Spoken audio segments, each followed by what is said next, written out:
कल्किरामाय नमः। जय अच्युताय नमः। जय पंचसखाय नमः। कहेमालिका एपिसोड रे आपन को हृदय भरा स्वागतम।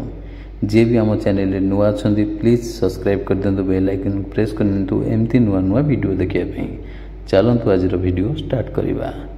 चंडी और चामुंडा केतेबेले मनीष देह रे पसिबे। हां आज्ञा, आजिर अध्याय रे आमे आलोचना करिबा को जाउथे चंडी और चामुंडा केतेबेले मनीष देह रे प्रवेश करिवे।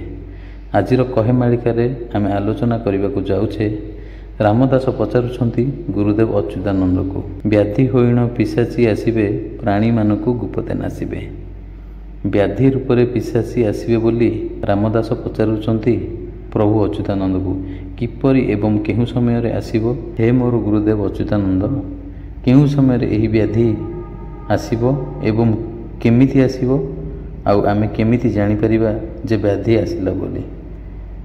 महापुरुष मालिकारे लिखिछंती पिशाची ओ चामुंडा माने रोग रूप रे मनुष्यंक देहरे पसी विनाश करिवे। सेही पिशाच ओ चंडी चामुंडा माने किए? जगते पड़िबो दुख लो बौड़ विरजा देलेणी डाक, 64 जोग्नि संगतरे घेनी संसारे पड़िबो दुख।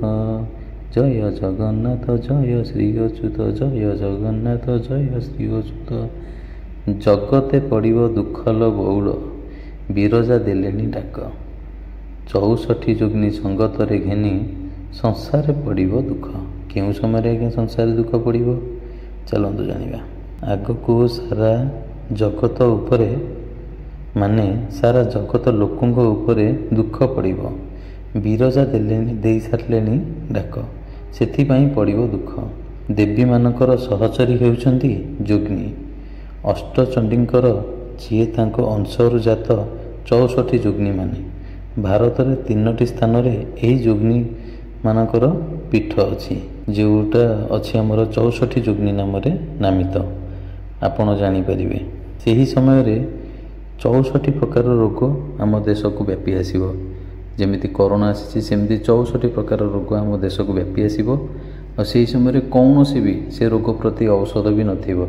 आपण देखि पारुथिबे विभिन्न प्रकार अमेरिका, इंग्लैंड, जापान रे बहुत प्रकार रोग आसिला। कोरोना पर भी अलग लोक रोग आसी जार औषध भी से माने बाहर करि पारि नाहंती। एमिति 64 प्रकार रोग आसीबो, जोटा कि डॉक्टर ठू आरंभ कौन कि वैज्ञानिक पर्यंत मनीष माने समस्ते पागल हो जिवे, तार औषध भी मिलबनी। कूढ़ कूढ़ हो सब से समय रे जोग्नि 64 जोग्नि रोग रूप 64 रोग रूप आसी आम देहरे बसी विनाश करिवे पापी मानकु। तेणुकरी सावधान हुंतु। कलिजुगर अंतिम समय रे एहा हेबो। केउं समय रे एहा हेबो?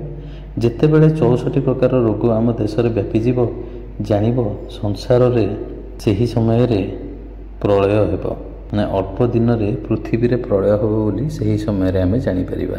एहा मालिका रे वर्णित अछि। एहा मनीषर मनगढ़ा कहानी नुहे, एहा होउछि प्रभु अच्युतानंदଙ୍କର मालिका रे लिखित वर्णित। आजिर कहेमालिका रे आलोचना कले आमे चंडी और चामुंडा केतेबेले मनीष देह रे प्रवेश करिवे। आज तो जानिले चंडी और चामुंडा केतेबेले मनीष देह रे प्रवेश करिवो। आगामी अध्याय रे आमे जानिबा विभिन्न प्रकार महाप्रभुଙ୍କର बाणी भितरु किछि। तेणु आजिर एपिसोड रे एतिकी रखुछि। आजिर एपिसोड कहेमालिका एपिसोड मु एठी समाप्त करूछि।